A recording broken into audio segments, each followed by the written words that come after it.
68 ജീവനക്കാരുമായി അസർബൈജാന്റെ തലസ്ഥാനമായ ബാക്കുവയിൽ നിന്ന് ഗ്രോസ്നിയയിലേക്ക് പറന്നുയർന്ന വിമാനം പെട്ടെന്നൊരു നിമിഷം കൊണ്ട് എയർ ട്രാഫിക് കൺട്രോളിന്റെ പരിധിയിൽ നിന്നും പുറത്തു പോകുന്നു. 10 വർഷം മുമ്പ് പറന്നുയർന്ന മലേഷ്യൻ വിമാനം എയർ ട്രാഫിക് കൺട്രോളിന്റെ പരിധിയിൽ നിന്നും പോയിട്ട് ഇന്നേ വരെ കണ്ടുപിടിക്കാനായിട്ടില്ല. അങ്ങനെ അസർബൈജാന്റെ എയർ ട്രാഫിക് കൺട്രോൾ പൂർണ്ണ ശക്തിയും ഉപയോഗിച്ച് വിമാനത്തിന്റെ സിഗ്നലിനായി പ്രവർത്തിച്ചു തുടങ്ങി. 1 മണിക്കൂറിനു ശേഷം വിമാനത്തിന്റെ സിഗ്നൽ തിരിച്ചു കിട്ടി. പക്ഷേ നിരാശ മാത്രമായിരുന്നു ഫലം.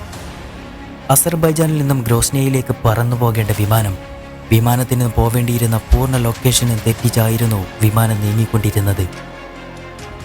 അസർബൈജാന്റെ എതിരെയുള്ള കടലും കടന്ന് കസാഖിസ്ഥാനിലേക്കായിരുന്നു വിമാനം നീങ്ങിക്കൊണ്ടിരുന്നത്. മലേഷ്യൻ എയർലൈനിനെ പോലെ ഈ വിമാനത്തെ ആരാണ് കൺട്രോൾ ചെയ്തത് എന്ന് ഇപ്പോഴും നിഗൂഢതയിൽ തുടരുന്നു. മലേഷ്യൻ എയർലൈൻ പറന്നുയർന്നിട്ട് ഇന്നേക്ക് 10 വർഷമായിട്ടും ഇതുവരെ വിമാനത്തിന് ഒരു പൊടി പോലും കണ്ടുപിടിക്കാൻ കഴിഞ്ഞിട്ടില്ല. ഗ്രോസ്നിയയുടെ എതിർ ഡയറക്ഷനിലേക്ക് നീങ്ങിക്കൊണ്ടിരിക്കുന്ന വിമാനത്തിന് ഹെൽപ്പ് ചെയ്യാനാവാതെ നിസ്സഹായരായി നിൽക്കുന്ന അസർബൈജാന്റെ എയർ ട്രാഫിക് കൺട്രോൾ റൂം വിമാനത്തിന്റെ തകർച്ചയ്ക്ക് വഴിയൊരുക്കാനായി പ്രവർത്തിച്ചു തുടങ്ങി. മരണത്തെ മുന്നിൽ കണ്ടുകൊണ്ട് വിമാനത്തിനുള്ളിലുള്ള യാത്രക്കാർ അട്ടഹസിച്ചു കരഞ്ഞു. കുതിച്ചു നീങ്ങുന്ന വിമാനം അല്പം ചെരിഞ്ഞു തുടങ്ങി. പക്ഷേ പ്രതീക്ഷ കൈവിടാതെ അവർ അവരുടെ ദൈവത്തെ വിളിച്ചു കരഞ്ഞു.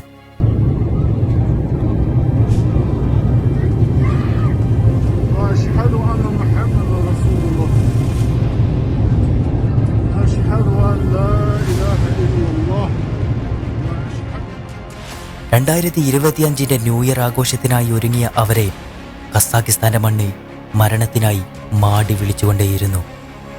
മരണത്തിലേക്ക് നീങ്ങുകയാണെന്ന് കണ്ട മാതാപിതാക്കൾ തൻ്റെ മക്കളെ മാറോട് ചേർത്ത് വെച്ച് ഒന്നിച്ചു മരിക്കാനായി തയ്യാറായി തുടങ്ങി. പക്ഷേ ഇവിടെ വിമാനത്തിന് എന്ത് സംഭവിച്ചു? റഷ്യയും ഉക്രൈനും തമ്മിലുള്ള യുദ്ധം പാതി വഴിയിൽ നിൽക്കുകയാണ്. റഷ്യയുടെ സംരക്ഷയ്ക്കായി പല സ്ഥലത്തും ഓട്ടോമാറ്റിക് പ്രതിരോധ സിസ്റ്റങ്ങൾ കണ്ണു തുറന്ന് പ്രവർത്തിക്കുന്നു, അഥവാ അയരൺ ഡോമുകൾ. ഇത് ആ രാജ്യത്തിലോട്ട് പ്രവേശിക്കുന്ന ഏതൊരു മിസൈലിനെയും അപ്പാടെ കത്തിച്ചു കളയുന്ന പ്രതിരോധ സിസ്റ്റങ്ങളാണ്.